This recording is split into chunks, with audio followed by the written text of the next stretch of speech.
नमस्कार। Dhirendra पुंडी news point में आप सभी का एक बार फिर से स्वागत है। राहुल गांधी की वोट अधिकार यात्रा चल रही है, संसद में विरोध हो रहा है, सड़क पर उनकी पार्टी के लोग प्रदर्शन कर रहे हैं, यानी बिहार के एसआईआर को लेकर। और उसमें एडिशनल ये है कि अब अजय राय जैसे लोग कहने लगे कि वो 7 राउंड तक आगे थे, प्रधानमंत्री को जिताया गया, फर्जी तरीके से जिताया गया, लिहाजा वो सांसद हैं। लोगों की निगाह इस पूरे विवाद पर टिकी हुई है, लेकिन एक और विवाद चल रहा है जिस पर अभी तवज्जो नहीं दी जा रही, लेकिन बिहार चुनाव के बीच में भी वो बहुत मायने रखता है। वो है बंगाल का।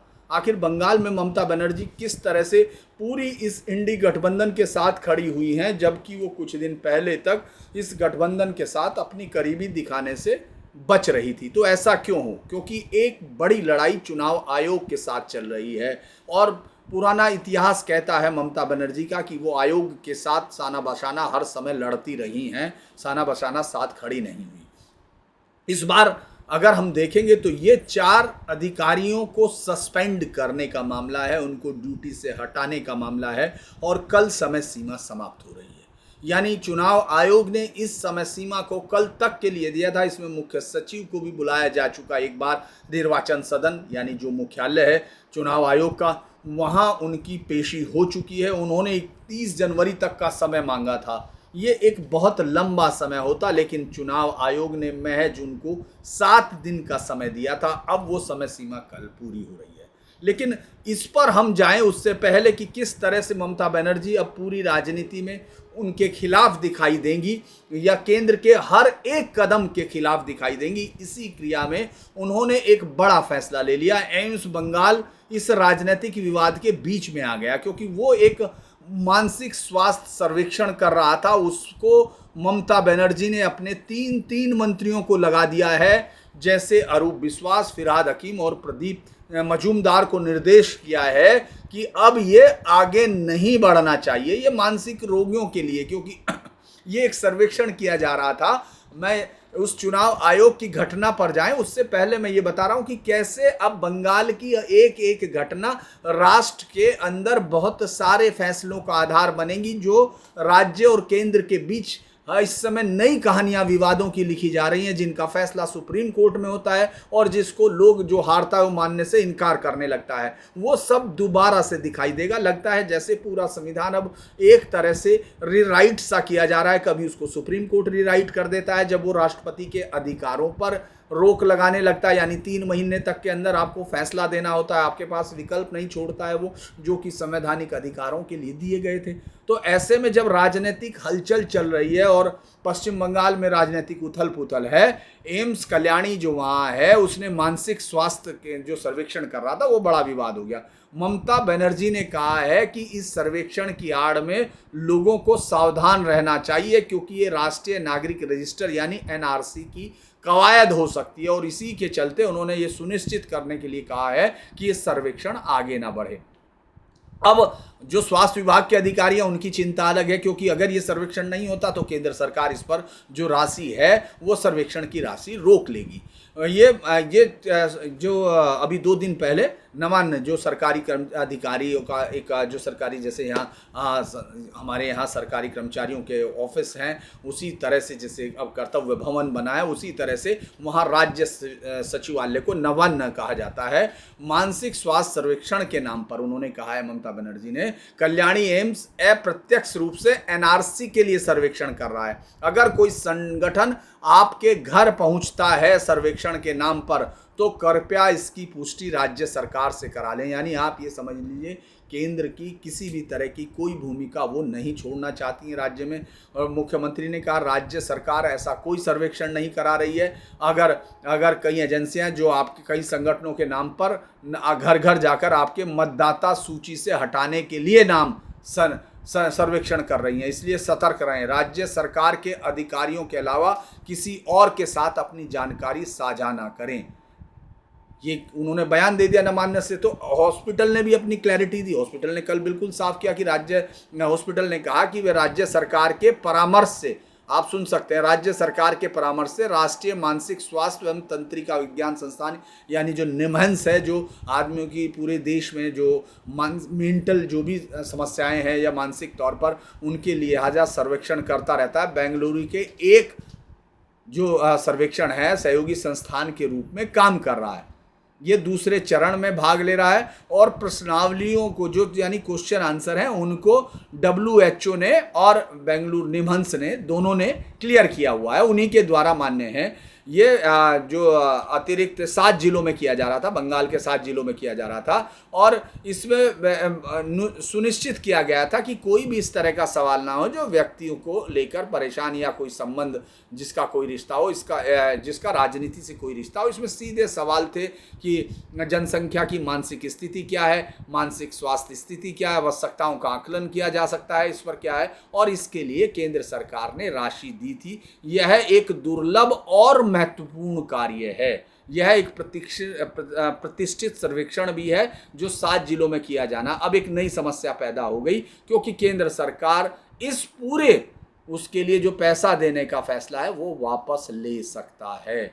इससे अब मुख्यमंत्री के जो इस पर मुख्यमंत्री के बयानों पर विवाद खड़ा हो गया कि एम्स के सामुदायिक चिकित्सा विज्ञान द्वारा ऐसे सर्वेक्षण करना बहुत आम बात है। ये बीजेपी के विधायक कह रहे हैं इसको कैसे एनआरसी से जोड़ा जा सकता है, क्या एनआरसी का भूत हमारे मुख्यमंत्री को परेशान कर रहा है, क्योंकि संबंध क्यों मानते हैं, ये सवाल भी पूछा गया है तृणमूल के एक नेता से। उन्होंने कहा कि साहब हमको कुछ नहीं पता है, लेकिन हमारे स्थानीय नेता और स्थानीय प्रशासनिक अधिकारियों ने मुख्यमंत्री को बताया था कि बीजेपी पिछले दरवाजे से इस तरह का कोई एक लॉ लाना चाहती है, ये सर्वेक्षण करना चाहती है, एनआरसी को बैकड्रॉप से लाना चाहती है। जबकि ये अध्ययन 2024 से 2026 तक चलना था और इस अध्ययन में मैं ये कहूँगा राज्यों और केंद्र शासित प्रदेशों में किशोरों और वयस्कों में मानसिक स्वास्थ्य समस्याओं की व्यापकता, पैटर्न और विशेषताओं का आकलन कर एक नई नीति बनाने को लेकर था। लेकिन चूंकि ममता बनर्जी अब ऐसा कोई भी काम वो करने नहीं देंगी।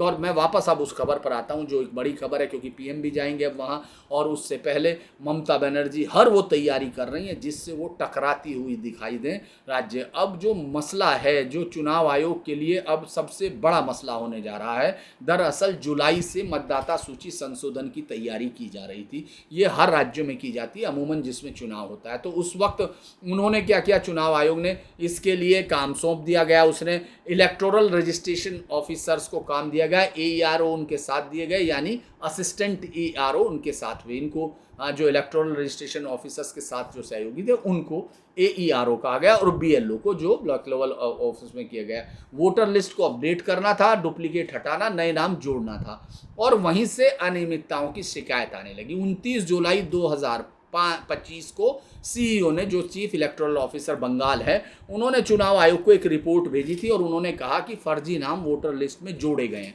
ये चूंकि केंद्र सरकार के वो अधिकारी है चुनाव आयोग के निर्वाचन के, वो चीफ इलेक्टोरल ऑफिसर होता है, तो उसको कहा गया लॉगिन क्रेडेंशियल यानी जिससे आप लॉगिन करते हैं वो अनधिकृत लोगों को देकर डेटा एंट्री कराई गई। इसका अर्थ यह है कि ऐसे लोगों के नाम जोड़े गए जो काबिल नहीं थे, और ये किसने जोड़े, जो राज्य सरकार से अधिकारी आए। अब इनका जब चेक किए गए 2 विधानसभाओं में ये बड़ी संख्या में आया, तो इसमें 4 अधिकारियों और एक डेटा एंट्री ऑपरेटर का नाम आया। देवदत्त चौधरी जो ERO था बौरीपुर पूर्वा का, तथागत मंडल जो AERO था बौरीपुर पूर्वा का, विप्लव सरकार मोयना, चूंकि 2 का मैंने बताया था, एक बौरीपुर और एक मोयना, यहाँ 2 जगह पर बड़े लेवल पर ये गड़बड़ हुई थी। विप्लव सरकार और सुदीप्ता, और सुरजीत हल्डर जो निविदा पर था, एक कॉन्ट्रैक्ट कर्मचारी था, वो भी डाटा एंट्री ऑपरेटर था। दरअसल जब ये हो गया तो फिर EC ने, चूंकि इलेक्शन कमीशन ऑफ इंडिया ने 5 अगस्त को ये कार्रवाई के आदेश दे दिए। उन्होंने कहा कि 4 अधिकारियों को निलंबित करो, उनके खिलाफ FIR दर्ज करो, डिसिप्लिनरी एक्शन लो, और तर्क ये दिया गया था क्योंकि ये अब लोग चुनाव ड्यूटी के तहत हैं, अनुच्छेद 324 के तहत ये ECI के अधीन आ चुके हैं। अब 6-7 अगस्त को ममता बनर्जी इस पर एक सवाल खड़ा करती है। ममता बनर्जी ने चुनाव आयोग पर हल्ला बोलते हुए कहा कि हम अपने अधिकारियों की रक्षा करेंगे।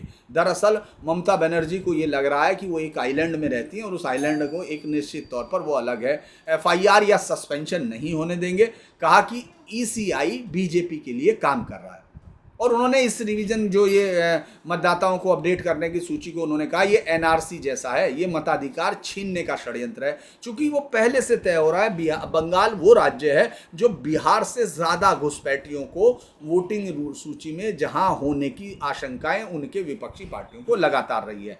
उन्होंने कहा बीएलओज और डीएम को सीधे निर्देश दे दिए कि एक भी असली मतदाता का नाम हटने न पाए। ये तो मैंडेट है कि कोई भी असली मतदाता का नाम नहीं हटेगा, इसमें आपको निर्देश देने की जरूरत नहीं। लेकिन ठीक है, हम अगली टाइमलाइन की तरफ बढ़ते हैं। 8 अगस्त 2025 को ईसीआई रिमाइंडर भेजता है। चूंकि मना कर दिया गया तो उनको उनके साथ नहीं है। ईसीआई ने चीफ सेक्रेटरी मनोज पंत को अल्टीमेटम दिया कि 8 अगस्त की दोपहर 3 बजे तक रिपोर्ट दो कि चारों अधिकारियों के खिलाफ आपने क्या कार्रवाई की है।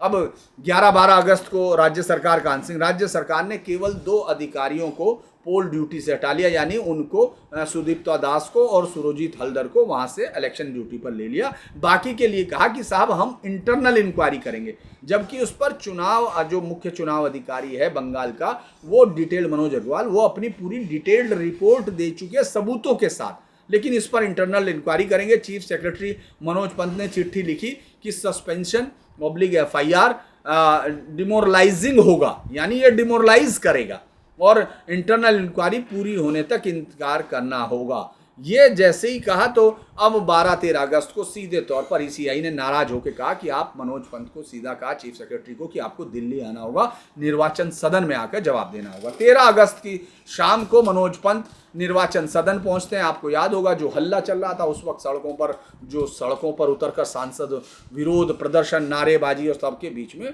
वो वहां पहुंचते हैं। उन्होंने निर्वाचन आयुक्त की जो मीटिंग होती है उसमें सीईसी ज्ञानेश कुमार और दोनों अन्य आयुक्तों के सामने वो पेश होते हैं। पंत ने कहा कि साहब हमने इंक्वायरी शुरू कर दी है, लेकिन तुरंत सस्पेंशन या एफआईआर नहीं कर सकते हैं। इसकर ईसीआई ने कहा कि 21 अगस्त तक सभी आदेशों का पालन करो वरना कड़ी कार्रवाई होगी। वो टाइम मांग रहे थे 31 अगस्त, अब 21 अगस्त आने वाला है।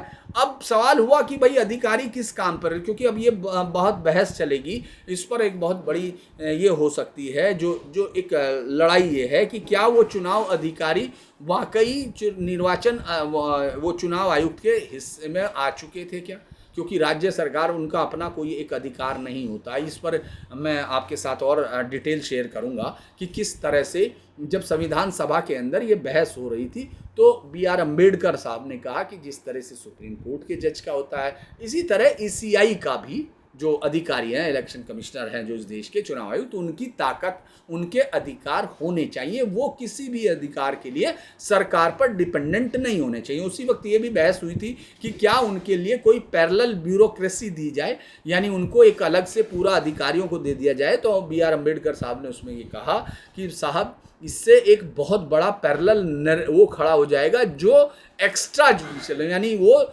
सिर्फ उसको जवाबदेह होगा चुनाव आयुक्त को, तो ये एक बहुत बड़ी पैरेलल वो खड़ी होगी। इसीलिए एक सुझाव दिया गया कि वो दूसरे तमाम जो दूसरे ऑफिस हैं उनसे बोरो करेंगे उस पर्टिकुलर चुनाव के समय, क्योंकि उसके बाद उनकी कोई जिम्मेदारी वो नहीं रह जाएगी। तो ये जो एक बहुत बड़ा बर्डन हो सकता है पैरेलल ब्यूरोक्रेसी का, उससे सरकारें बच जाएंगी। उसके बाद ठीक हो गया। अब ये चल रहा था, अब चूंकि अब लड़ाई हो रही है कि साहब ये ममता ने कहा कि ईसी जो है अभी चुनाव शुरू नहीं हुए और वो बीजेपी के इशारे पर फर्जी डिलीशन और एनआरसी के काम कर रहे, तो लिहाजा हम करेंगे। अब हमने आपको ये बताया कि अब इस पर क्या कहता है सुप्रीम कोर्ट, उस पर बाद में जाएंगे, लेकिन इस पर जो प्रक्रिया शुरू हो चुकी है उनका ये कहना है कि साहब ये हमारी ट्रेनिंग और उसका हिस्सा है, हम उसको छोड़ेंगे नहीं, इस पर ये कहा गया। तो अब हम जाते हैं कि आज एक बड़ी डिटेल के साथ उस पर चर्चा हुई कि पश्चिम बंगाल के मामले में ईसीआई की शक्तियों का या इसको कैसे देखा गया, इसको ताकत कैसे मिली, इसको देख सकते हैं। ये देख सकते हैं कि जब संविधान की बहस में बी आर अम्बेडकर, मैंने आपको बताया कि चुनाव आयोग को स्वतंत्र निकाय कहा। 1988 में ईसीआई अधिकारियों को, ईसीआई को, इलेक्शन कमीशन ऑफ इंडिया को, ये तमाम अधिकारियों पर जो चुनाव प्रक्रिया के दौरान शामिल होते हैं उनको एक पूरा वो दिया गया, मतलब अधिकार दिया गया। उसके बाद जब टीएन शेषन आते हैं तो वो ये चुनाव अधिकारियों को नियंत्रित करने के लिए एक मजबूत रुख अपनाते हैं, और उन्होंने सबसे ज़्यादा तीखे टकराव उनके हुए एक तत्कालीन सेक्रेटरी बीबी मुखर्जी के साथ था। मुखर्जी का कहना था कि संविधान ने अधिकारियों को आयोग की बजाय संबंधित राज्यों के नियंत्रण में रखा है, लेकिन शेषन ने 1979 के संशोधन अधिनियम एक्ट, जो पीपल रिप्रेजेंटेटिव एक्ट था, उसके तहत बताया गया कि भारत के चुनाव आयोग को चुनाव और मतदाता पंजीकरण अधिकारियों के नियंत्रण का, तैनाती का अधिकार दिया गया।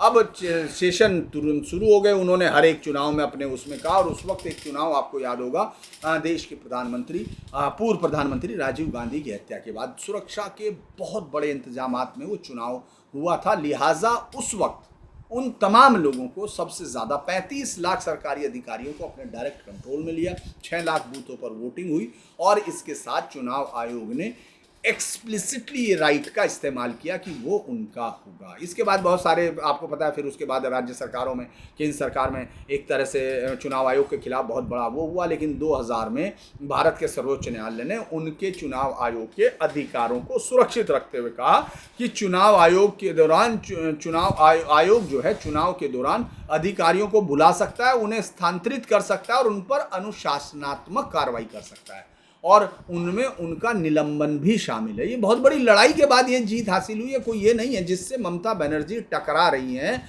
वो इससे पहले लालू यादव या दूसरे तमाम पार्टियां, चाहे वो बीजेपी हो चाहे तमाम, वो टकरा चुकी हैं। वो ये अबाध नियंत्रण चाहती हैं, क्योंकि राज्य सरकार पे अगर अधिकारियों की निष्ठा उनके प्रति बनी रहेगी तो वो गड़बड़ कर सकते हैं, क्योंकि चुनाव आयोग उतनी देर के लिए आता है और उसकी डिसिप्लिनरी एक्शन से ही तमाम अधिकारी डरते हैं। अगर वो डर खत्म हो जाएगा तो चुनाव आयोग की ताकत खत्म हो जाएगी। तो खैर, अब उसके बाद चुनाव आयोग ने सभी राज्यों को पत्र लिखकर कहा कि आयोग ने निर्णय किया कि वो सभी अधिकारी कर्मचारियों का, जिसमें वे शामिल होंगे चुनाव प्रक्रिया के दौरान, जिनको चुनाव के लिए तैनात किया गया, उनका पूर्ण नियंत्रण उसके पास हो गया। 2000 में क्लियर हो गया। अब 2021 में अब ईसीआई का क्या हुआ, क्योंकि ये टकराव लगातार वो करती रही हैं। उन्होंने कहा, पिछले दिनों ईसीआई ने कई अधिकारियों पर नियंत्रण के प्रयासों को, जब राज्य सरकारें सहयोग नहीं कर रही थी, तो उन्होंने कई बार इनको छोड़ा, लेकिन इस बार उसने अपने रुख को बदल दिया। आयोग ने कहा कि सीधे आयोग को रिपोर्ट करना हुआ काम के लिए, न कि संबंधित राज्य सरकार को। एक डेडलाइन भी सुनिश्चित कर दी। 9 अगस्त को उन्होंने कहा था कि ये कानून, एक लेटर लिखा गया था राज्य, उसमें कहा था ये कानून के तहत एक स्थापित ढांचा है, मुझे उसमें उसने कहा कि इसमें कोई बदलाव नहीं होना चाहिए। तो ये एक बड़ी लंबी लड़ाई थी। अब इसमें हम आपके पास आते हैं, चूंकि मैं एक वीडियो डिटेल बना रहा हूँ, आप में से जिसको सुनना है वो सुन सकता है। उसके बाद में सुप्रीम कोर्ट में इसको लेकर एक बड़ी लंबी टाइमलाइन है। 1978 में मोहिंदर सिंह गिल वर्सेस सीईसी का एक केस है, जिसमें पंजाब चुनाव में हिंसा और धांधली के बाद सीईसी ने चुनाव रद्द कर दिए थे। कोर्ट ने कहा कि ये मामला तो सिर्फ कोर्ट में जाना था, सब कोर्ट फैसला करता है। उसने कहा कि अनुच्छेद 324 प्लेनरी पावर देता है, यानी आयोग के पास चुनाव निष्पक्ष कराने का व्यापक और स्वतंत्र अधिकार है। चुनावी आयोग चुनावी प्रक्रिया में हस्तक्षेप कर सकता है, भले ही कानून में सीधा प्रावधान ना हो, ये उसको ताकत मिली। उसके बाद 1995 में election commission versus state of Haryana का एक मामला था, जिसमें राज्य सरकार ने अधिकारियों को ट्रांसफर किया, जबकि वो चुनाव प्रक्रिया में लगे हुए थे। कोर्ट ने चुनाव आयोग को कहा कि चुनाव आयोग को ये ताकत दी, जब कोर्ट में गया मामला तो कोर्ट में ही जाना है। उन्होंने कहा कि अधिकारियों के ट्रांसफर पोस्टिंग का पूरा हक चुनाव आयोग को है, ताकि निष्पक्ष चुनाव हो सकें। और राज्य सरकार तब उसके बाद ईसीआई की ड्यूटी के बिना किसी भी अधिकारी को नहीं हटा मंजूरी के बिना। आपने देखा होगा चुनाव के बीच में जब सरकारें अगर कुछ करना चाहती हैं तो वो अप्रूवल लेती हैं, और उससे पहले चुनाव आयोग ऐसे अधिकारियों को हटाता है जो राज्य सरकार के चहेते अफसर होते हैं। आपने बंगाल में भी देखा था। माफ कीजिएगा, 2000 में टीएन शेषन का लिगेसी केस आता है, जिसको हम लोग आज भी जानते हैं, union of India versus association for democratic reform के लिए आया। ये कोर्ट चुनाव आयोग को सुप्रीडेंसेंस, डायरेक्शंस एंड कंट्रोल मिला हुआ है, ये कहा सुप्रीम कोर्ट ने। कहा कि ये सारी ताकत उनको मिली है, अब पूरी तरह से ये अधिकारी उसके बाद जो उनके खिलाफ एक्शन लेना, अधिकारी उनके नियंत्रण में तो आई गए, साथ में डिसिप्लिनरी एक्शन का एक पूरा ओवरराइट्स उनको मिल गया। 2002 में PUCL आया और versus union of government of India के खिलाफ उन्होंने कहा चुनाव आयोग के पास, कोर्ट ने, फिर मैं सिर्फ कोर्ट की बता रहा हूँ, कोर्ट ने कहा कि सिर्फ प्रशासन नहीं बल्कि मतदाताओं के अधिकारों की रक्षा का दायित्व भी चुनाव आयोग का है। इसीलिए जो अब बहस हो रही है वहाँ SIR को लेके, ये चुनाव आयोग के पास एक बहुत स्ट्रॉन्ग पावर है। चुनाव आयोग अपने अधिकारों का इस्तेमाल करके रिफॉर्म लागू कर सकता है, जैसे वोटर सिक्रेसी, आपने देखा किस तरह से इस पर बहस हो रहा, और नोटा, इसी आधार पर फिर वो बाद में लाया, नहीं तो वो नहीं आ सकता था। एक 2017 केस है इसी जोश वर्सेस सिवन पिल्लई, रीअफर्मेशन ऑफ 324 की पावर का है। इसमें भी कोर्ट ने कहा कि जब रिप्रेजेंटेशन ऑफ पीपल एक्ट और अन्य कानून खामोश हों, जहां कोई क्लैरिटी नहीं है, तो वहाँ ECI कॉन्स्टिट्यूशनल पावर इस्तेमाल कर सकता है, यानी जो गैप है उसको भर सकता है। इस पर अब वापस चुनाव में आप देखेंगे बहुत बहस होंगी। अब 2020 का हम फिर चले जाते हैं। 2020 में ये गैप फिलिंग की अथॉरिटीज़ में मिल गई थी इस वाले फैसले से, और 2020 में state of Uttar Pradesh versus Subhash Chandra Sharma का केस था।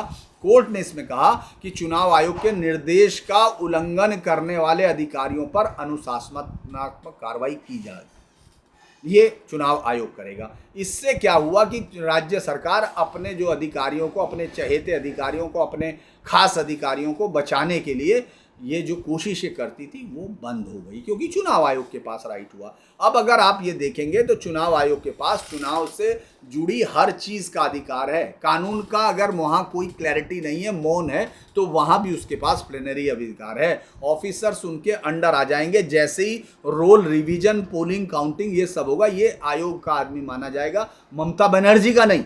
ममता बनर्जी दरअसल अपने आप को एक ऐसे राज्य जिसके पास, जिसका केंद्र के कानून होगा कोई अर्थ ना हो, वो अपने आप को धीरे धीरे, आप ये देखेंगे इस तरह के जो रीजनल लीडर हैं वो एक आग भड़का रहे हैं, वो धीरे धीरे चूल्हे में, आग में लकड़ियां डालते जा रहे हैं। जो रीजनल भाषा विवाद हो या सीमाई विवाद हो, या फिर आप देखेंगे अलग अलग राज्यों के मुद्दों को वो इस तरह उठा रहे हैं कि एक जो स्ट्रक्चर है उसके ऊपर दबाव बढ़ता जा रहा है। वो आप वहाँ भी देख सकते हैं बंगाल में, वो आप तमिलनाडु में भी देख सकते हैं, वो आप महाराष्ट्र में जब वो सत्ता में थे तब आप देख सकते हैं। दरअसल राजनीति के लिए इस देश के जो एक स्ट्रक्चर जो बनाया गया था, जो इतने समय तक चल रहा था, उसके अंदर अब कहीं ना कहीं दरारें भरी जा रही हैं, क्योंकि ये वो नहीं कहता, ये अधिकारों का वो नहीं कहता है, क्योंकि आप ताकत के लिए, इस देश के लिए नहीं कह सकता। इसीलिए अब ECI इस केस में कह रहा है कि ये अधिकारी वोटर रोल रिवीजन में थे,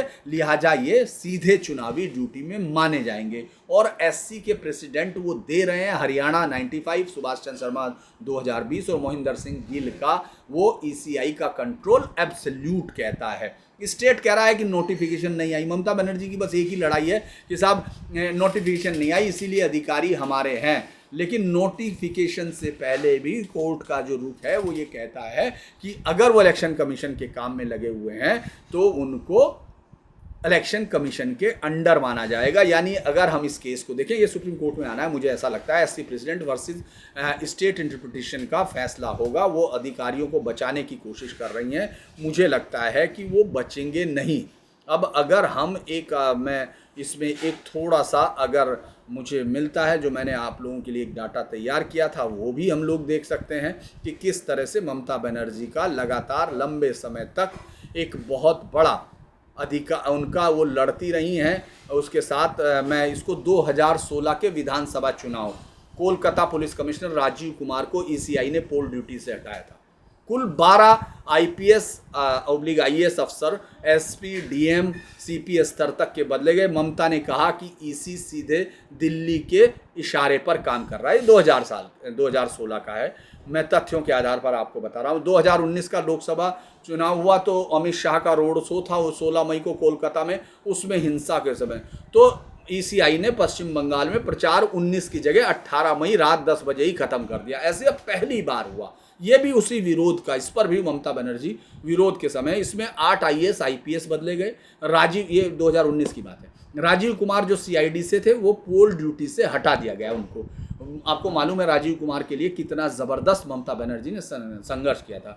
और ADG law and order 3 SP 2 DM और 1 सीपी यानी कमिश्नर ऑफ पुलिस बदले गए। चुनाव बाद 26 मई 2019 को ममता बनर्जी ने ठीक चुनाव के तुरंत बाद उन तमाम अधिकारियों को फिर से बहाल कर दिया। उसके बाद ममता बोली थी कि ये इमरजेंसी से भी खतरनाक है, यानी ममता बनर्जी ने इसको 2021 के विधानसभा चुनाव का भी जिक्र कर लेते हैं क्योंकि वो बहुत ही इंटरेस्टिंग चुनाव थे।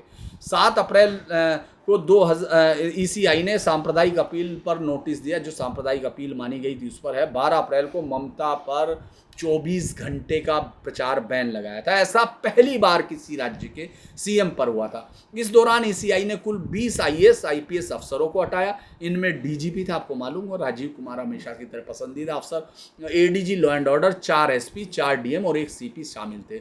और चुनाव के बाद 6 मई को जैसे ही खत्म हुआ, ममता बनर्जी ने डीजीपी एडीजीपी समेत तमाम अधिकारियों को फिर से पोस्टिंग दे दी थी। और 2024 के लोकसभा चुनाव का भी जिक्र कर लेते हैं। 18 मार्च को ईसीआई ने फिर डीजीपी राजीव कुमार को हटाया। पहले विवेक सहाय को डीजीपी बनाया, फिर 24 घंटे में उन्हें बदल के संजय मुखर्जी को नियुक्त किया। इतिहास में इतना तेज 2 डीजीपी का ट्रांसफर कभी नहीं हुआ, ये बहुत ही दुर्लभ उदाहरण माना गया।